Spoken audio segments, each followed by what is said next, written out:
The arrival of the Deathworlders.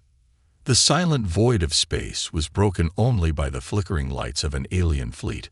Hundreds of ships hovered just beyond the atmosphere of a dying planet. Below them, chaos reigned. Fires consumed cities, alien refugees fled in all directions, and war machines crushed anything that stood in their way. This planet, once a thriving colony, was now a battleground. The alien commanders, seated in the safety of their flagship, watched the destruction with grim expressions. They were part of the Salfar Alliance, a group of species known for their diplomacy and technological advancements. But even they knew better than to interfere with the chaos below. The invaders, a ruthless and war-hardened species called the Karath, were unstoppable. "Send a distress signal," one of the commanders ordered. His voice trembled. "Maybe someone will answer." The signal was sent, but hope was slim.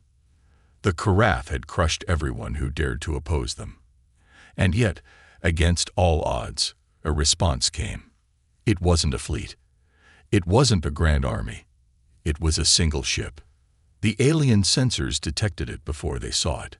A human battleship, massive and dark, slipped out of hyperspace like a predator stalking its prey. It wasn't decorated like the ships of the Salfar. There were no bright colors or elegant designs. The human ship was built for war, and its rugged appearance screamed one thing: survival. The alien commanders exchanged uneasy glances. They had heard stories of the Deathworlders, humans born on a planet so hostile that life itself seemed impossible. Earth was a place of storms, predators, and endless challenges. Its people, forged in that crucible of danger, were unlike any other species in the galaxy. "Are they crazy?" one alien officer asked, his voice barely above a whisper. One ship, against an entire Karath invasion force. No one answered. All eyes were fixed on the human vessel as it descended into orbit. The ship was silent, showing no signs of fear or hesitation. The aliens expected it to retreat once the humans realized the odds. But the Deathworlders didn't retreat. "Open a channel to them," the commander said. "We need to warn them." Before he could finish, the human ship began to move. Its engines roared to life, pushing it toward the heart of the enemy fleet. The aliens watched, stunned, as it launched its first attack. A burst of light erupted from the human ship, and one of the Karath destroyers exploded into a fiery ball of debris. The humans had fired a railgun, a weapon so powerful it tore through shields and armor like paper. The Karath fleet responded immediately, turning their weapons toward the lone human ship, but the Deathworlders didn't panic. The human battleship dodged incoming fire with precision, returning fire with devastating accuracy. The alien commanders watched in awe. "They're fearless," one of them muttered. "No," another corrected. "They're Deathworlders." The battle raged on, and the human ship seemed to be everywhere at once. It weaved through the enemy fleet, taking down ship after ship. The Karath, who were used to overwhelming their enemies with sheer numbers, found themselves struggling against this single opponent. But it wasn't just the ship's firepower that impressed the aliens. It was the way the humans fought. They used strategy, exploiting weaknesses the Karath didn't even know they had. Every move was calculated, every attack precise. It was as if the Deathworlders could see the battle unfolding before it happened. As the human ship cleared a path through the Karath fleet, it began to descend toward the planet's surface. The aliens on board their flagship held their breath. What could a single ship possibly do against the Karath forces on the ground? The answer came moments later. The human ship deployed drop pods, small, armored capsules that slammed into the planet's surface like meteorites. From each pod emerged human soldiers, clad in power armor that made them look like walking tanks. The aliens watched through their sensors as the humans began their ground assault. The Karath forces, who had been unstoppable moments ago, were now on the defensive. The Deathworlders moved with terrifying efficiency, cutting through enemy lines like a blade through water. "They're winning," one alien officer whispered in disbelief. "They're humans," another replied. "They always find a way to win." The alien commanders couldn't look away. They had expected to witness the fall of a planet, another tragedy in a galaxy full of them. Instead, they were witnessing something extraordinary. For the first time in centuries, the Karath were losing. And it wasn't because of a grand alliance or advanced technology. It was because of the Deathworlders. Those strange, stubborn beings from a hostile planet no one had thought could produce anything of value. The alien commander leaned forward, his eyes fixed on the battle below. "Keep recording," he ordered. "The galaxy needs to see this." And so, as the Karath forces crumbled under the might of the Deathworlders, the aliens bore witness to something they would never forget. Humanity had arrived, and the galaxy would never be the same. Unleashing fury, the Karath ground forces swarmed across the colony's burning remains like locusts. Towering war machines crushed streets beneath their treads, and energy cannons turned buildings into molten slag. The air was thick with smoke, and the cries of those who had nowhere left to run. Above, the alien fleet hovered helplessly. Their commanders could only observe as the Karath tightened their grip, yet their eyes weren't fixed on the destruction. All attention had shifted to the human battleship, cutting through the atmosphere like a falling spear. Without hesitation, the Deathworlders deployed. Pods hammered into the ground, cracking stone, and shaking the air with sonic booms. The Karath warlords laughed at first, mistaking them for debris. Until the pods opened. From the first pod emerged the soldier wrapped in black armor, glowing faintly in the smoke. His helmet bore no insignia, no sign of rank, just a narrow visor that cut across his face like a slit of fire. A massive weapon, humming with power, rested on his shoulder. Then another emerged, and another. The Karath stopped laughing. The human soldiers advanced with mechanical precision. They did not run. They marched forward, weapons raised, shoulders locked, forming an unbreakable wall of steel. Each step crushed debris beneath their boots. A Karath captain barked orders, and alien infantry rushed forward, eager to overwhelm the small landing force. Plasma bolts filled the air. The human line didn't scatter. They raised their rifles in unison and opened fire. Alien soldiers crumpled where they stood. The Deathworlders' weapons were unlike anything the Karath had encountered. Compact but powerful, firing bursts of magnetic projectiles that pierced armor with ease. The humans advanced steadily, leaving bodies in their wake. A large insectoid Karath warrior lunged at the lead human soldier. The alien was twice his size, wielding a blade made of molten plasma. The Karath swung downward with a roar. The human caught the blade with his armored hand. The molten metal hissed and sputtered against the soldier's gauntlet, but did not pierce it. The Deathworlder's visor shifted slightly, as if meeting the Karath's gaze. Then, with a single punch, the human shattered the alien's skull. The battlefield fell silent for a brief moment. From the safety of their ships, the Salthar commanders watched in disbelief. No alien had ever met the Karath in direct combat like this, not without suffering devastating losses. Yet the humans pressed forward, their ranks untouched, their formation never breaking. The Karath warlords grew desperate. War machines rolled forward, belching flames and plasma. The ground trembled beneath their massive frames. This was the Karath's answer to anything they could not kill with infantry. Siege engines designed to annihilate entire cities. The humans didn't slow. The lead soldier knelt and planted a small device on the ground. A blue shield expanded outward, crackling as it absorbed enemy fire. From behind the barrier, the humans launched portable rocket systems, locking onto the advancing machines. In seconds, the battlefield became a graveyard of burning steel. The Salthar fleet's sensors picked up every detail, every shot, every movement. They zoomed in as a human commander, tall and calm, stepped forward from the rear of the formation. His armor bore more scratches, more scars, but he seemed unbothered by the chaos around him. He spoke through his comms, his voice carrying to every soldier. Push forward. No one falls today." The soldiers answered with a single word. "Understood."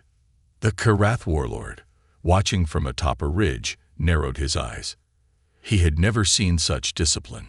Not from mercenaries, not from trained armies. This was something else. He motioned to his lieutenants. "Crush them. Use everything." As the Karath gathered the last of their heavy artillery, human drones appeared in the sky, dropping from the battleship above. Small and fast, they circled the battlefield like vultures, scanning the terrain and feeding data back to the Deathworlders. Moments later, the humans shifted tactics.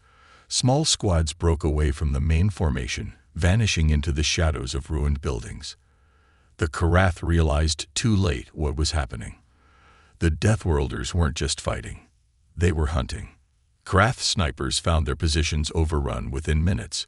Their artillery crews were ambushed before they could fire a single shot. The humans fought with an understanding of the battlefield that no alien could match. From the flagship above, the Salfar commander leaned back in his chair, stunned. "They're not soldiers," he whispered. "They're predators." The battlefield was soon littered with fallen Karath. The surviving invaders began to retreat, scattering into the wilderness beyond the colony walls. The humans did not pursue them. Instead, they lowered their weapons and turned toward the alien civilians trapped beneath rubble and debris. Human medics rushed forward, tending to the wounded.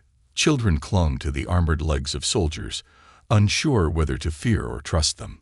The lead human commander removed his helmet, revealing a weathered face, his eyes calm but tired. He knelt beside one of the alien children, offering a water canister. The Salfar officers exchanged glances. They had expected carnage. What they saw instead was mercy. As the Deathworlders secured the colony, one thought lingered in the minds of every alien who witnessed the battle. They were no longer afraid of the humans. They were afraid of what might happen if the Deathworlders ever stopped fighting for the right side. Tactical brilliance. The alien fleet hung motionless in orbit, their commanders paralyzed by what they had just witnessed. The Karath were supposed to be unbeatable. No species dared challenge them directly, until now. The Deathworlders had not just survived the battle, they had dismantled the enemy with an almost mechanical precision. Yet, the battle was far from over. The Karath, humiliated but not defeated, retreated from the colony's main square. They'd regrouped beyond the city ruins, where dense jungles and crumbling infrastructure provided cover. The Salfar, observing from their flagships, believed this would be the humans' undoing. Guerrilla warfare was the Karath's specialty. Ambushes, traps, and hidden strikes. This was their domain. But the humans seemed to understand this. The Deathworlders didn't give chase. Instead, they gathered in silence, checking their gear, repairing damaged armor, and preparing for the next strike. The human commander issued orders without raising his voice. His soldiers responded with subtle nods, their movements as fluid as water. On board the Salfar command ship, Admiral Velas watched through magnified screens. Every detail of the battlefield was laid out before him, but nothing made sense. Why aren't they pursuing? The Karath are vulnerable now. His second-in-command, a slender officer with violet-tinted skin, furrowed his brow. They're doing something, but I can't tell what. Then they saw it. Drones, silent and small, detached from the human battleship overhead. They weren't armed, and at first glance, they seemed insignificant, until they began to scatter across the jungle below. Each drone hovered just above the treetops, scanning the terrain and transmitting data to the soldiers below. The Karath, hidden beneath dense foliage, had no idea they were being mapped, tagged, and tracked in real time. Admiral Velas leaned forward. They're not chasing the Karath, he realized. They're bottling them in. The humans began erecting strange devices at the colony's perimeter, beacons that emitted low-frequency signals. Within moments, shimmering energy fields stretched between them, forming an impenetrable barrier around the jungle's edge. The Karath were trapped. From within the dense undergrowth, Graf scouts realized too late what was happening. Their retreat was cut off. They launched desperate attacks against the energy walls. But the barriers held firm. The Deathworlders had created a perfect kill zone. Then, without warning, the human forces vanished. They didn't retreat. They dissolved into the ruins, slipping between buildings and alleyways. Small squads broke away, each moving with quiet purpose. Admiral Velas narrowed his eyes. Where did they go? They're spreading out, his officer replied, confusion lacing his voice. They're not fighting conventionally anymore. The Karath were disoriented. From their perspective, the battlefield had gone eerily silent. The overwhelming human force that had crushed them moments ago had disappeared. Only faint echoes of footsteps and shifting shadows remained. Then the strikes began. A Karath patrol, marching cautiously along a ruined road, was the first to fall. One by one, they dropped as unseen bullets sliced through the air. The remaining soldiers scrambled for cover, but no enemy was in sight. A few streets over, an alien war tank exploded without warning. Drones hovered overhead, feeding targeting data to unseen snipers who surgically eliminated Karath officers and commanders. This isn't war, Velas muttered. It's a hunt. The Deathworlders weren't just fighting the Karath, they were dismantling them piece by piece. The jungle that once protected the invaders now became their prison. Traps appeared along paths they had previously secured, mines activated in areas the Karath believed were clear. But it wasn't technology that won the battle. It was patience. The humans didn't rush to wipe out the Karath. They waited. They observed. And when the Karath made even the slightest mistake, the Deathworlders struck like lightning. After hours of silence punctuated by brief, violent engagements, the jungle grew still. The Karath warlord, one of the last left standing, stood atop a fallen tree, scanning the horizon with exhausted eyes. His forces had been reduced to stragglers, few of whom remained. In the distance, he spotted movement. The human commander stepped forward, his armor scratched but intact, visor glowing faintly in the twilight. Behind him, his soldiers emerged from the undergrowth, weapons low but ready. There was no call for surrender. The Deathworlders didn't ask for mercy. The warlord dropped his weapon. He understood what had happened. The Karath had been outmatched not by superior technology, but by superior minds. The humans had predicted every move, anticipated every response, and adapted faster than the Karath could react. Admiral Velas, watching from orbit, exhaled slowly. The galaxy had long believed that war was a game of numbers. The species with the most ships, the biggest guns, and the largest armies always won. But today, that belief crumbled. The Deathworlders had shown something far more dangerous. A single battleship, a few squads of soldiers, and yet they had rewritten the rules of war. The heart of the Deathworlders. The fires of battle had begun to smolder, leaving behind a battlefield littered with the wreckage of Karath war machines and the broken remains of their fallen soldiers. The dense jungle that once concealed the enemy now stood eerily silent, the shadows no longer a refuge for the invaders. The Deathworlders stood victorious, but there was no celebration, no triumphant cheers echoing across the war-torn colony. The Thalthar commanders observed this strange aftermath from the safety of their orbiting vessels. They had expected the humans to bask in their dominance, perhaps parade through the city as conquerors. Instead, the Deathworlders moved with quiet purpose, as if the battle had been nothing more than a task to complete. Admiral Velas folded his arms, his gaze locked on the scene below. "I don't understand them," he admitted. His second-in-command glanced up. "Perhaps they don't fight for glory." On the ground, the human soldiers dispersed through the ruined streets. Some began setting up portable shelters. Others organized supply drops from the hovering battleship above. What struck the alien observers most was how the humans prioritized the alien civilians. Medics, wrapped in heavy armor, moved swiftly among the wounded. Despite their imposing size, their hands were gentle as they patched injuries and distributed rations. Children, some too afraid to move, were lifted from beneath rubble by human soldiers whose strength made it seem effortless. One particularly large soldier knelt beside an injured Salthar mother and her young child. His imposing visor retracted, revealing a weathered human face, scared but calm. Without a word, he handed the child a ration pack and a thermal blanket. The alien boy hesitated, unsure how to react. "It's all right," the soldier said in a low, reassuring tone. "You're safe now." The boy slowly took the ration, eyes wide with wonder. His mother, still in shock, bowed her head in silent gratitude. Admiral Velis watched the exchange with disbelief. They just fought an entire invasion force, and now they're babysitting. "They're protecting what's left," his officer replied. "Even after victory, they keep fighting, not with weapons, but with kindness." The humans weren't just soldiers. They were caretakers, protectors of the weak, even those who weren't of their species. Nearby, a group of Deathworlder engineers worked to restore power to one of the few remaining medical centers. With limited tools and damaged equipment, they improvised, using parts scavenged from fallen Karath machines. What had been a symbol of destruction was now a source of hope. The Salthar commanders, unfamiliar with such tactics, were left bewildered. Most species in the galaxy sought retribution after such an attack.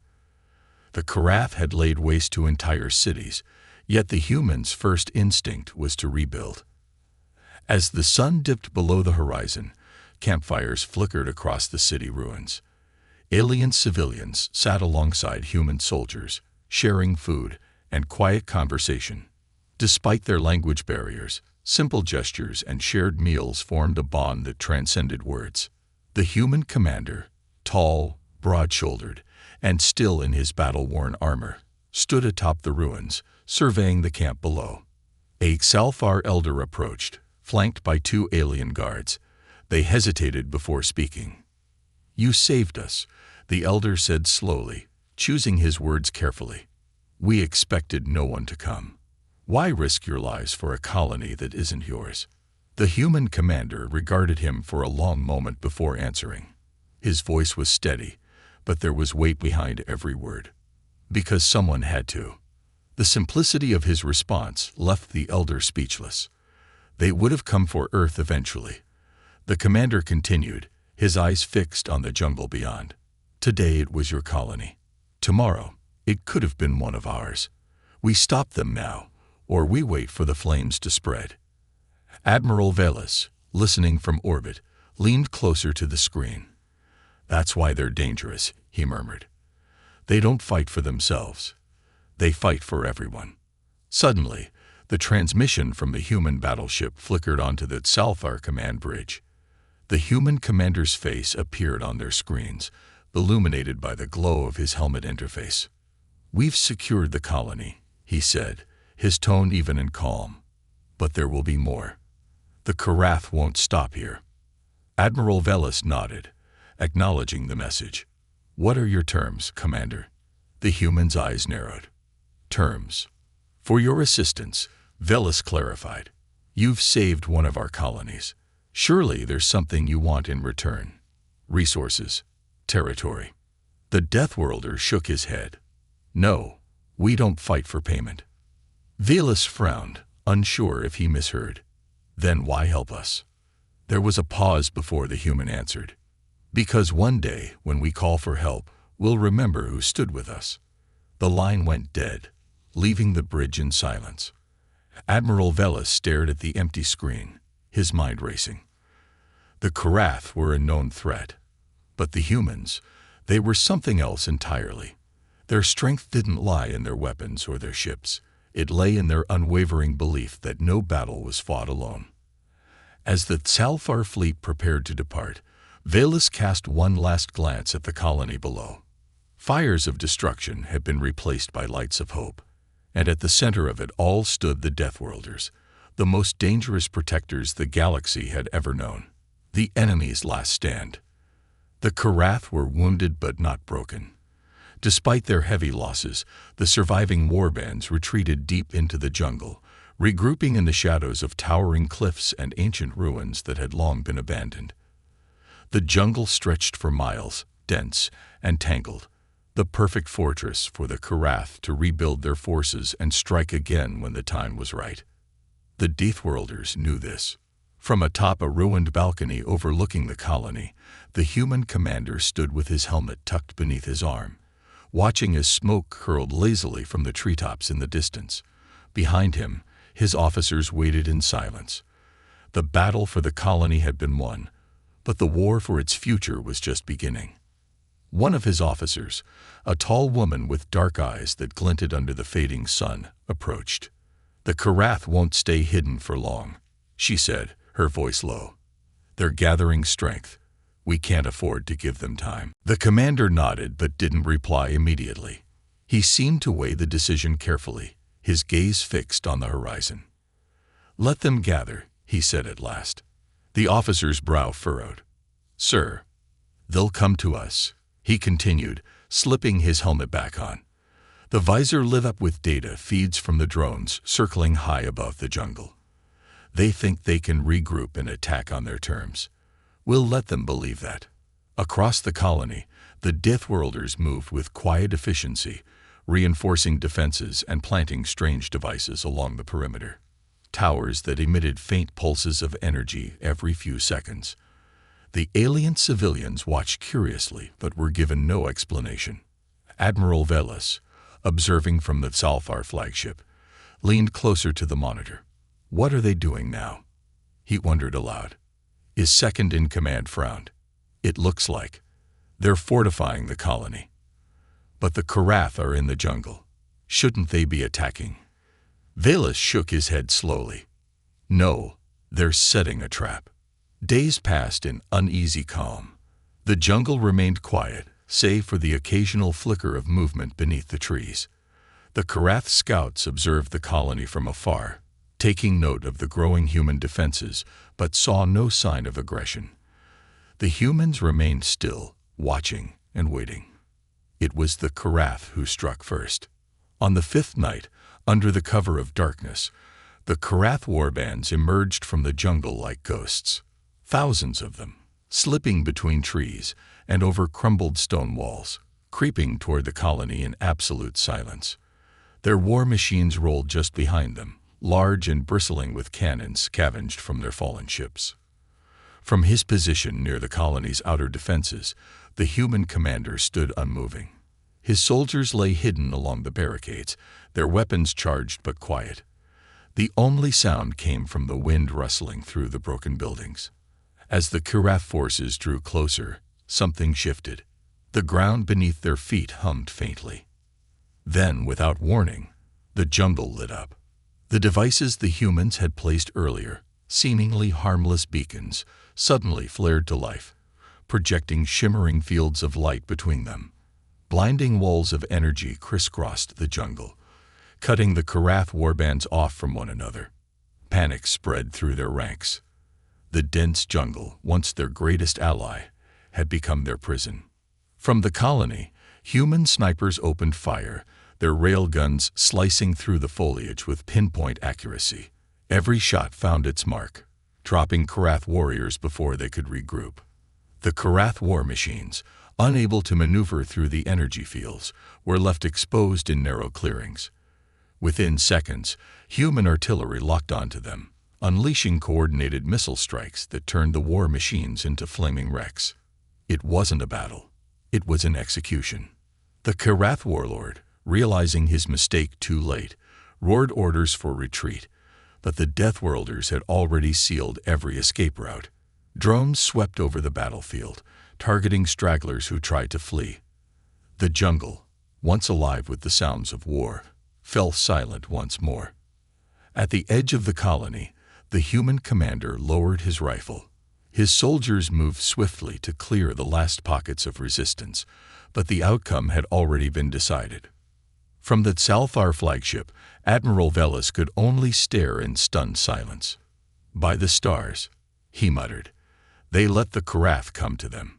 His second-in-command swallowed hard. They didn't just win. "Admiral, they'd made an example of them." Velas nodded grimly. The message was clear. The Karath, a race feared by countless worlds, had been humbled not by numbers or technology, but by the sheer tactical brilliance of the Deathworlders. As the last fires of battle flickered out, the human commander turned his attention back toward the colony. "It's over," one of his officers said, lowering her weapon. The commander shook his head. No, this was just a warning. He motioned toward the ruins beyond the colony walls, where smoke still rose from the wreckage of the Karath's war machines. "They'll send more," he continued, "and when they do, we'll be ready." Velas watched as the Deathworlders resumed their work, reinforcing the colony as if nothing had happened. His grip tightened around the armrest of his chair. The humans hadn't just defeated the Karath. They had shown the galaxy that there was a force even more dangerous lurking in the shadows, a force that could not be broken. The Deathworlders had sent a message that night, and the galaxy was listening. Victory, but at a cost. The battlefield lay quiet beneath the pale light of dawn. The acrid smell of smoke lingered in the air, blending with the scent of scorched metal and earth. The colony, though battered and scarred, still stood, a testament to the Deathworlders' resolve. Yet there was no celebration. The Karath were gone, their war machines reduced to molten husks, and their war bands shattered, but the human soldiers didn't cheer. They'd moved slowly through the wreckage, their footsteps heavy with the weight of survival. In the center of the colony square, a row of stretchers had been laid out. Some held wounded soldiers, others did not. Human medics knelt beside the injured, working with the cold efficiency of those who had seen such scenes far too many times. The human commander moved among them, his gaze lingering on each fallen soldier he passed. His armor, though scratched and smeared with battle scars, carried the same steady posture he had maintained throughout the conflict. But his eyes betrayed something else, something deeper. He knelt beside a fallen soldier, gently pulling the insignia from the man's chest plate.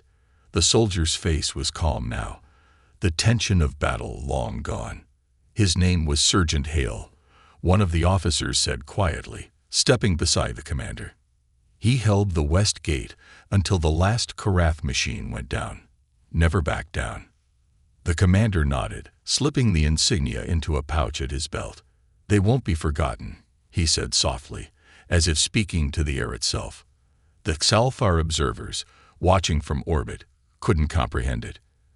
In their culture, fallen soldiers were seen as inevitable losses, necessary sacrifices in the pursuit of victory. But the Deathworlders treated every casualty as if it were a piece of themselves being torn away. On the Xalfar flagship, Admiral Velas watched the scene in silence. His officers exchanged uneasy glances, waiting for the admiral to issue new orders. None came. "Why mourn?" One officer finally asked. "The colony is secure. They've won." Velas didn't take his eyes off the screen. "They don't see it that way," he replied. "To them, victory isn't about survival. It's about how much of themselves they can keep intact when it's over." Down below, the human soldiers began constructing memorials from salvaged debris, makeshift pillars, and engraved stones placed along the colony's perimeter. Each bore the name of a fallen comrade. Even as their enemies burned, the Deathworlders chose to remember their own. But their mourning was brief.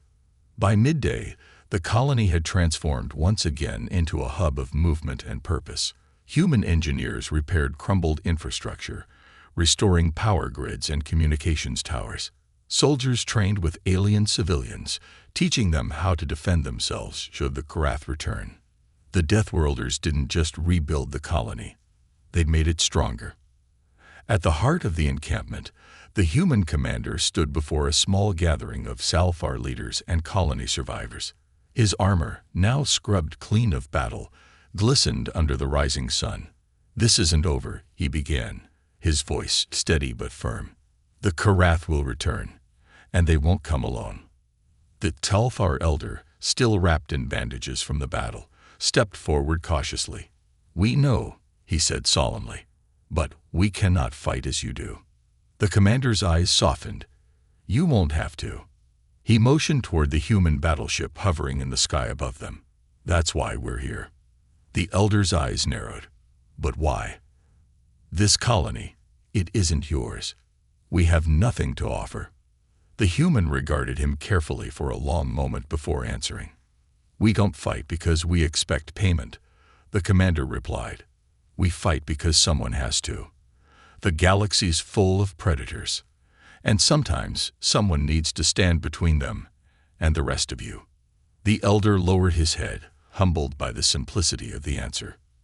From orbit, Admiral Velas listened to the exchange, his grip tightening on the edge of his console. It was becoming clear why the humans were feared and respected in equal measure. They weren't just warriors. They were protectors. But even protectors had their limits. Later that evening, as the sun dipped below the horizon, the human soldiers gathered once more. Fires crackled softly across the colony as soldiers told quiet stories of the fallen, their words blending into the night. The commander stood apart, gazing at the flickering lights in the distance. One of his officers approached, standing beside him in silence. You think they'll listen? She asked softly. They heard us, the commander replied. Whether they listen, that's up to them. He let the words hang for a moment longer before turning toward the jungle beyond the colony's borders. Though the Karath were gone, the commander's gaze remained hard. They're not the only threat out there, he added. We'll need to be ready. Admiral Velas, watching from his flagship, knew exactly what he meant. The Karath had been a threat, but the galaxy held far worse dangers in its depths. And when those threats emerged, Velas found himself silently hoping the Deathworlders would still be standing guard. Legends are born. The colony's fires had long since burned out, leaving behind embers that glowed softly beneath the night sky. Smoke drifted lazily across the distant hills, but within the heart of the settlement, there was peace, a fragile, newfound peace bought with the blood of Deathworlders and the ashes of Karath war machines. The humans had remained even after the last of the Karath warbands were driven into the ground, not because they were needed, but because they chose to stay. The Salfar civilians, once wary of their brutal and efficient saviors, now walked freely among the human soldiers. What had once been fear had shifted into quiet admiration. On the edge of the colony, the human commander stood, arms crossed as he watched the horizon. His battered armor, now partially repaired, bore new insignias, symbols of the colony and its people, etched carefully alongside the marks of his fallen comrades. Behind him, his officers gathered in silence, waiting. One of them, a younger soldier with a bandaged arm, cleared his throat. Sir, the dropships are ready. We can leave at dawn. The commander nodded but didn't turn around. His gaze lingered on the distant tree line, where shadows stretched long beneath the rising twin moons. Let the men rest, he said quietly. They've earned it. The officer hesitated. And what about the colony? They're stronger than they know, the commander replied. They just needed someone to remind them. As the officer stepped away, the sound of approaching footsteps echoed softly behind him. The Exalfar elder, wrapped in heavy robes and leaning on a polished wooden staff, approached the commander's side. He stood quietly for a long time before speaking. You're leaving, the elder said, more as a statement than a question. The human commander exhaled. We were never here to stay. The elder tightened his grip on his staff. You saved us, Commander. We owe you a debt. The commander shook his head. You don't owe us anything. He glanced down at the elder, his eyes calm but firm. One day, you'll find someone else in need of help. When that time comes, remember what happened here. The elder's expression softened. You speak as if you know the galaxy will come for us again. The commander looked back toward the distant sky. It always does. As dawn crept over the colony, the humans began to withdraw. Their ships, heavy and scarred from battle, ascended slowly into the pale morning light. Zalfar citizens gathered below, watching as the Deathworlders prepared to vanish from their lives as swiftly as they had arrived. A child, barely old enough to walk, broke from the crowd and ran toward the departing soldiers. He clutched a small metal insignia, dropped during the battle, and held it tightly in his hands. The human commander knelt, meeting the child's wide-eyed stare. "You keep that," he said softly, closing the boy's hand around the insignia. "It'll remind you that sometimes the strong stand for the weak." The boy nodded solemnly, too young to fully understand, but old enough to feel the weight of the moment.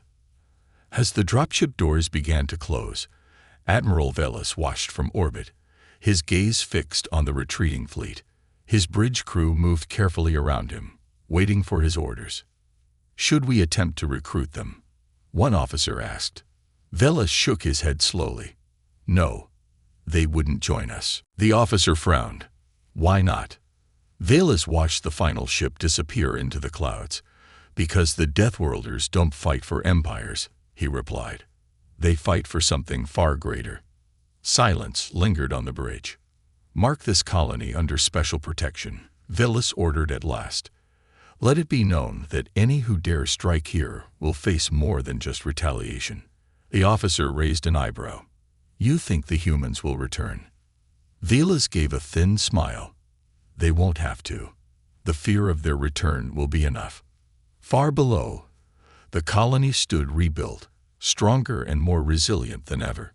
Stories of the Deathworlders thread quickly, whispered from one world to another. Some spoke of them as monsters who brought ruin to those who crossed them. Others described them as guardians, unrelenting, unwavering, and unbreakable. But no matter the version of the tale, one truth remained. The Deathworlders had become more than soldiers. They had become legends.